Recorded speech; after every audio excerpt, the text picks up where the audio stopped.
Selamat pagi. Jess, ada komen dari Pak JKKKKKKK 236 7967. JKKKKK namanya. Ya, kalau kasih username itu orang unik-unik ya. Ini komennya, Jess, kamu dengar baik-baik. Saya sudah setahun konsumsi teh macin. Wah, ini luar biasa. Kalau kamu setahun mengkonsumsi teh macin, minimal sel tubuhmu meregenerasi bagus, Pak. Ya, meregenerasi dengan baik, metabolikmu menjadi baik. Ini karena setahun itu bukan waktu yang pendek loh, setahun. Saya tahun pertama saya membuat racikan macin itu dan mengkonsumsi, saya mengalami perubahan yang sangat luar biasa. Itu sebabnya saya di tahun ketiga saya berani memberhentikan semua obat yang saya minum, termasuk yang kemana-mana saya harus bawa tuh obat jahat. Orang yang punya masalah jahat ente tuang itu kan ada obat yang kalau terjadi sesuatu langsung taruh di bawah lidah itu kemana-mana saya bawa. Tapi sekarang saya cari obatnya tidak ketemu itu. Di mana itu? Ya, karena udah dari tahun 2022 saya udah stop semuanya. Apa yang disebut Dogril, apa yang disebut eh, apa amlodip, apa yang disebut statin, apa yang disebut formin, apa yang disebut entin, apa yang disebut, wah semuanya itu banyak. Ada yang khusus untuk diminum untuk mengeluarkan air dari tubuh, itu ada dua itu. Yang satu namanya lasik, itu mahal banget, sama satu lagi furosemid, itu yang saya minum itu. Waduh, itu semuanya udah saya minum, Pak. Ya, saya udah kenyang dengan itu. Ya. Nah, dengan pola yang sama yang Bapak lakukan, apalagi tadi saya bilang setahun itu bagus banget. Ya, racikan macin. Racikan macin itu diminumnya pagi bangun tidur kayak begini. Hmm. Saya dari bangun tidur, bangun jam 4, bangun jam 5, bangun jam 6, atau bangun jam 7, saya minumnya pasti ini, diseruputin. Ya, ada VT saya yang bicara masalah racikan macin dicampur dengan air kelapa hijau. Ada kan? Kamu baca kan? Nah, itu bukan berarti sasetnya dicelepin air kelapa hijau. Bos, ini kadang-kadang saya pusing kalau ditanya kayak begini nih. Ya, sasetan macin celupin air kelapa hijau sampai kiamat juga nggak bakal bereaksi kimia di situ. Yang betul adalah racikan macin direbus dulu, dibuat teh kayak begini. Ya, dibuat teh kayak begini. Nah, setelah diseruput, hmm, segini, kamu baru masukkan air kelapa hijau. Masukkan air kelapa hijau, kamu minum pelan-pelan. Satu gelas saja satu hari, selama 7 hari berturut-turut. Itu yang pertama kali. Boleh nggak diminum pagi? Kalau lambungmu udah terbiasa, nggak masalah. Ya, tapi yang terbaik diminumnya siang. Ya, setelah makan telur atau sebelum makan telur, kamu minum satu gelas racikan macin yang sudah dicampur dengan air kelapa hijau, itu bagus banget. Antiinflamasinya jos, antioksidannya jos, anti kankernya, anti anti apa namanya, anti, ya semuanya yang berhubungan dengan pembentukan sel ya. Semuanya pembentukan dengan sel. Kalau saya bilang anti begini ada yang tidak suka, nanti saya yang dimaki-maki gitu. Tapi faktanya memang air kelapa hijau seketika bermanuver bersama dengan racikan macin, ya elemen-elemen di dalam racikan macin yang ada di sini, mineral dan vitamin yang ada di situ, itu sangat bagus banget. Nah, kalau minum racikan macin pagi bangun tidur, usahakan pertama kali kamu minum sebelum gosok gigi, sehingga racikan macin ber apa bercampur dengan enzim mulutmu bangun tidur sehingga bisa diminum. Itu paling bagus. Enzim itu paling bagus. Gitu. Ya. Nah, ini pertanyaannya adalah saya makan telur 2 biji, telur rebus 2 biji tetap masih lapar rasanya. Makanya saya masih makan nasi putih. Nah, ini yang saya bingung. Aneh.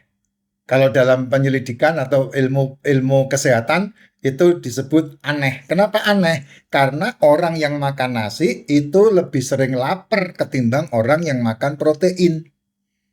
Kenapa kamu makannya 3 kali satu hari? Karena makananmu nasi.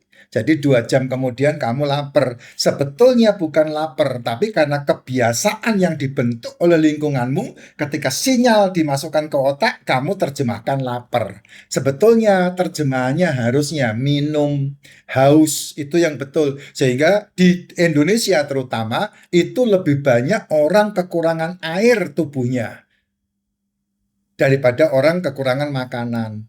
Ujung-ujungnya bermasalah dengan apa? Bermasalah dengan GIGN-JAJL, ginjal. Gitu. Ya, batu ginjal itu masalahnya kekurangan air. Terus kemudian satu hari orang yang berat badannya 50 kilo sampai 70 kilo itu butuh air minum setara dengan 8 sampai 12 gelas. Jadi satu hari saya minum seperti ini itu 8 sampai 12 gelas. Kalau berat badanmu 50 kilo, kamu cukup 8 gelas, enggak apa-apa, 2 liter. Ya, kalau kamu 50 kilo. Tapi kalau berat badanmu menuju ke 60 dan 70, maka kamu harus minum lebih dari 8. 8 sampai 12 gelas. Itu yang paling bagus. Nah, kalau berat badanmu 80 kilo, kayak saya begini, berarti kan tingginya pasti lebih ya. Tapi kalau tingginya kurang, berat badanmu segitu, ya salah. Salah cara, salah di metaboliknya itu. Ya, berat badan 80 kilo, kalau kayak saya, kamu lihat badan saya kan nggak jelek amat. Nah, dengan tinggi 180, berat 80, ya kayak begini, Jess. Yang orang bilang, oh Pak Jess masih gendut. Gendut di mana? Gendutnya, saya bingung. Nah, itu saya minum 15 gelas. Ya, di atas 3 liter. Di atas 2,5 sampai 3 liter ini 13 gelas. Gitu. Ya, nah kalau minum racikan macinya kan nggak harus, kalau sudah 7 hari berturut-turut, kamu nggak harus seminggu sekali, bisa seminggu, bisa 2 minggu sekali, bisa sebulan sekali. Kamu campurkan dengan kelapa hijau. Ini racikan macin. Itu bagus banget itu, mengelola ke tubuhmu bagus banget. Gitu. Nah ini, ya minumnya seperti itu. Ya, nah kalau seandainya makan protein, apalagi kamu minumnya racikan macin pagi, oh itu harusnya kamu nggak berasa lapar sampai separah ini, gitu. Nah, apalagi makan telur, ya. Ini telur yang dimasak. Ada berapa ini? 6. 6 ini saya makan 3, istri saya 3. Gitu. Itu saja kenyangnya maksimal, Pak. Kenapa? Karena yang namanya protein, ya, protein itu dimakan oleh tubuh kenyangnya lebih lama daripada kamu makan gula, karbo. Protein dimakan sama tubuh, kamu kenyangnya maksimal.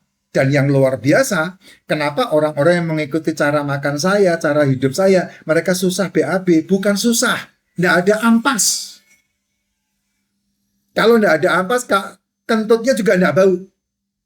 Saya kalau sama istri cek situasi, bro, lu makan apa kentutnya bau banget? Nah, kita mesti makannya ada campuran-campuran yang berhubungan dengan karbo-karbo itu. Karena apa? Itu jadi ampas.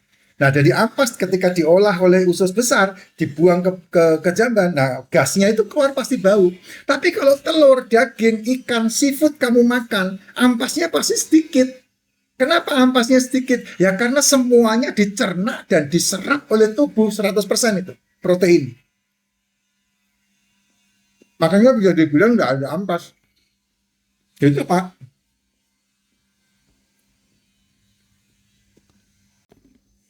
Jadi nggak ada ampas sama sekali telur ini.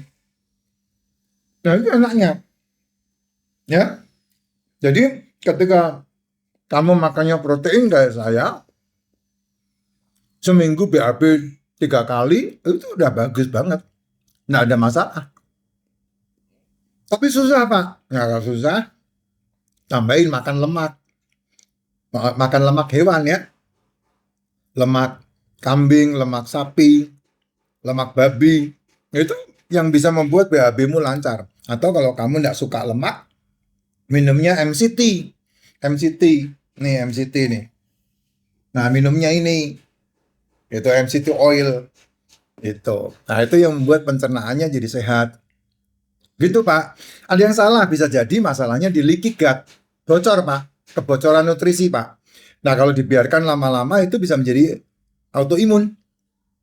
Karena senyawa yang ada di dalam tubuhmu itu diserang sama imun, protein yang keliaran tanpa masuk jalur diserang sama imunitas tubuh dan menjadi autoimun. Nanti ujung-ujungnya kenanya tipes. Nah, ini kayak begini, ini kan kejadian-kejadian yang orang nggak pernah mengerti itu. Ya, jadi tipes yang dibilang kecapean, enggak, itu